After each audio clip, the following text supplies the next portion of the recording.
Dear viewers, hope you are well.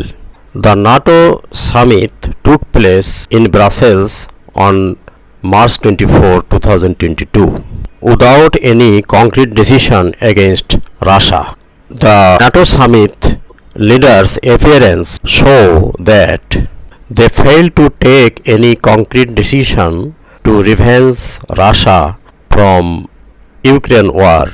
NATO Secretary General Jens Stoltenberg have already said that NATO not to deploy troops in Ukraine in order to avoid war with Russia.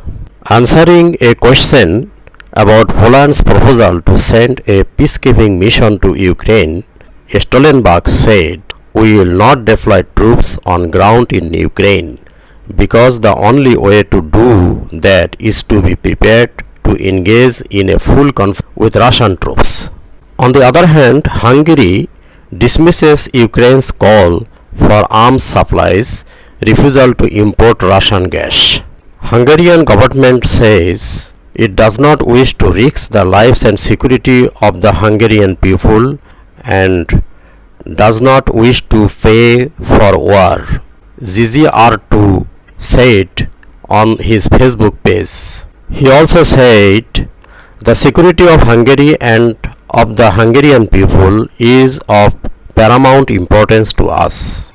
For this reason, he explained, the Hungarian government will do its utmost to prevent Hungary from being involved in hostilities because it does not wish to put people's lives at risk by transiting weapons which might become military targets. In Brussels, US has been mulling new sanctions on Russia to further pressure it.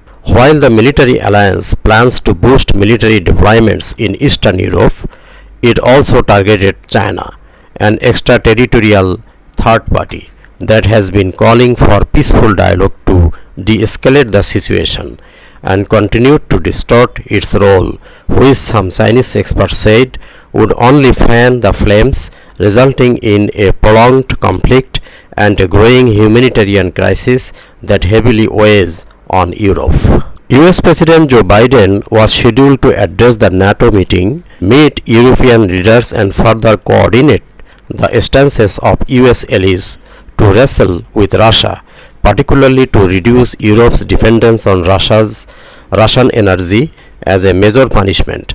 However, pressuring Russia to its limits would only result in unpredictable consequences, leading the ongoing crisis into an impasse and eventually hurting the interest of Europe, some experts warned. Some experts warned that blaming others for causing the current tensions, NATO should reflect on its own role as a legacy of the Cold War. Its pursuit of absolute security and the idea of exclusiveness pose a major obstacle to the path of realizing common security in Europe. Many countries in the EU now regard sanctions as a double-edged sword and are unwilling to fully cooperate with the sanction strategy of the US. Countries like France and Germany could not avoid importing Russian energy, and how much the US could compensate those countries remains unknown.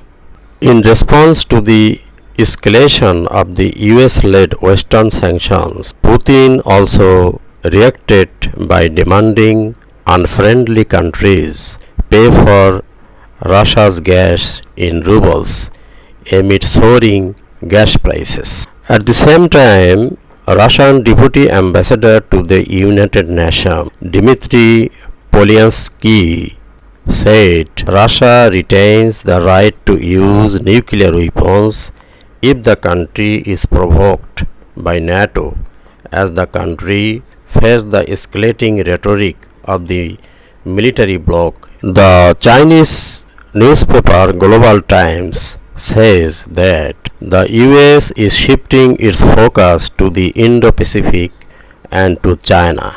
Predictably, it is reluctant to invest too much in NATO, so European countries will also have doubts about the US commitment.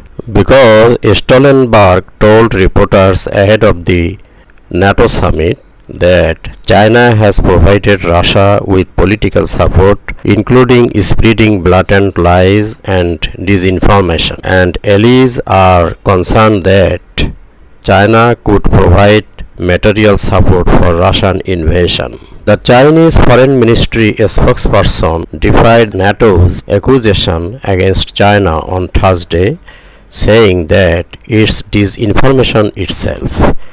To resolve the crisis, we need rationality and cooling down attitude rather than fanning the flame, said Wang Wenbing, spokesperson of the Chinese Foreign Ministry. Finally, I want to conclude my speech reiterating Global Times opinion. The truth is that US commitment to NATO is bound to shrink as it shifts attention to the Indo-Pacific region, and what European countries need more is to seek strategic autonomy and a security strategic structure that can coexist with Russia.